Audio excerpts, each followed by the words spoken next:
Good morning, good afternoon, good evening, wherever you are. I'm your host, FD for SageFact.tv, and today in this video, I want to bring you a mini comparison of the two most promising projects in Web3 gaming. If you listen to people within the space, crypto gaming space, people had high hopes for Bloodloop, ticker symbol BLS, and that came and passed. Now, everyone is talking about Off the Grid, or TG. We still don't know what the ticker symbol is. If you know what the ticker symbol is going to be, because the Off the Grid token is not yet launched, but I believe it's going to launch very soon. So if you know what the ticker symbol is, please let us know in the comment section. Is it going to be GUNZ, GUNZ, or OTG, abbreviation for Off the Grid? Let us know in the comment section. But before we jump into this week's head-to-head between these two, it's going to be brief because there isn't much to go with until Off the Grid actually launches and the token is also launched. So we are going to compare common features. But before I jump into this head-to-head, guys, between these two promising projects, Bloodloop versus Off the Grid, please know that what I'm going to share with you in this video are just my opinions. It's not meant to be financial advice of any sort. Do not make investment decisions based on this video. Please do your own research. After all, it's your money. You need to make sure when you're investing, you are prepared to lose that, because within the crypto space especially, you can lose everything. There's no guarantee that you are going to succeed. And for those from the UK, you should not be partaking within the space because the authorities are trying to protect you, because they are very much aware that you may end up losing everything and there's no protection whatsoever. So be aware of that. Let's come back to a quick comparison between Bloodloop and Off the Grid. Most people will be saying Off the Grid because there's nothing to show for it now, and Bloodloop is not lived up to its billing before it launched. And just for transparency as well, I recently opened a position in Bloodloop because I think the price is now attractive. I did not participate in the Off the Grid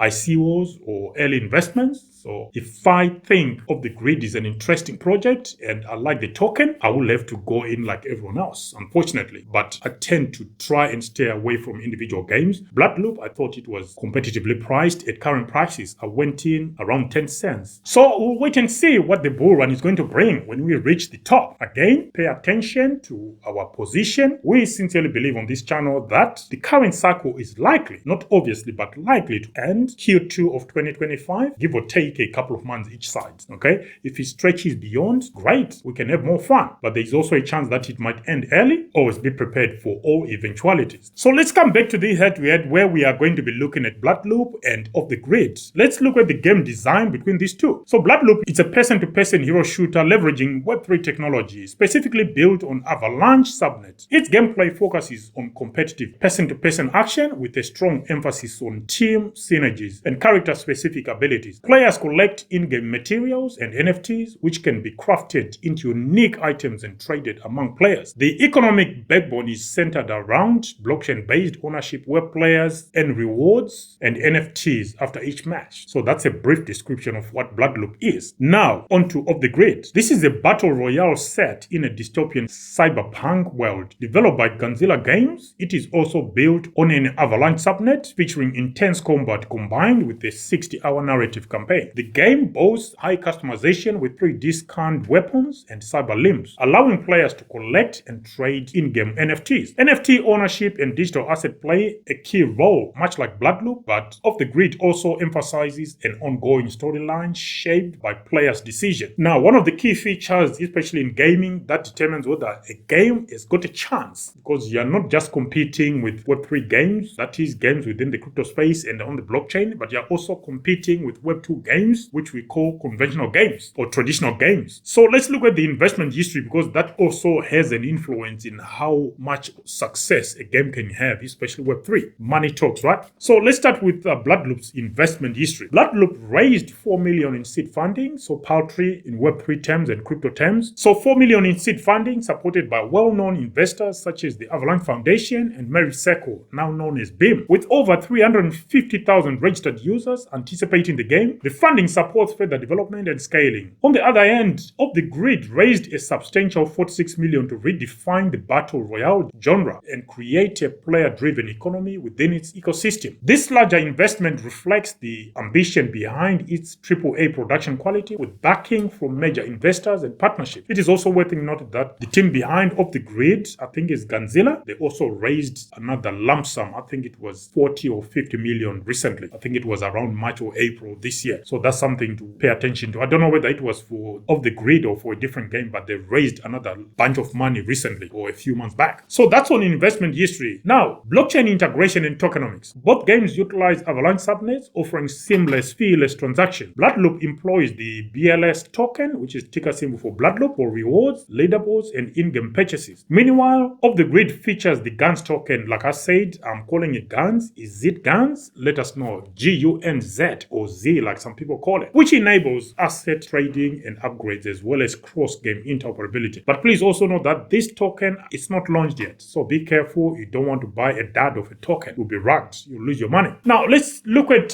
potential use onboarding and adoption. Bloodloop aims to bridge Web 2 and Web 3 by providing an easy-to-use platform for traditional gamers while incorporating blockchain elements, thus attracting non-crypto native players. On the other end of the grid, with its AAA quality and massive scope, has positioned itself to draw in both traditional and blockchain gamers. Its narrative integration and unique mechanics like Cyberlimb acquisition offer a more story-driven approach to user engagement, potentially appealing to a broader audience. Token prices and future prospects. Well, it's only going to be Bloodloop's BLS token here. It is still in its early stages, but it has dropped from around 50 cents. Now it's trading around 10 cents. But I think its fortunes are about to change because its tokenomics are attractive, to say the least. They are attractive. And as far as Off the Grid is concerned, is it GUNZ, the token, will benefit from the game's high-profile nature, which could attract substantial attention from both gamers and investors. Its ecosystem could drive up the value of the GUNZ token due to high demand for digital ownership and its role in the future of Web3. And because it is well-funded, I expect this to do quite well. But also, these guys who invested millions, they expect their pound of flesh. It's something to be aware of. If you are retail like me, you need to invest wisely because you may end up being someone's exit liquidity. So, what about the outlook for success for these two promising Web3 gaming projects? Well, Bloodloop could succeed if it manages to keep its Web2 appeal intact while growing its crypto-native audience. Its focus on accessibility and user-friendly blockchain integration gives it a competitive edge in attracting non-blockchain players, whereas Off the Grid has a massive production scale and potential for success due to its AAA design and integration of narrative-driven gameplay. And this is often a feature missing in current Battle Royale titles. It's high budget as well. It's not something to ignore. It shows its ambitions to design and to aim to capture the best of both Web 2 and Web 3 audience. Now, I know the other one, I think it's in beta, the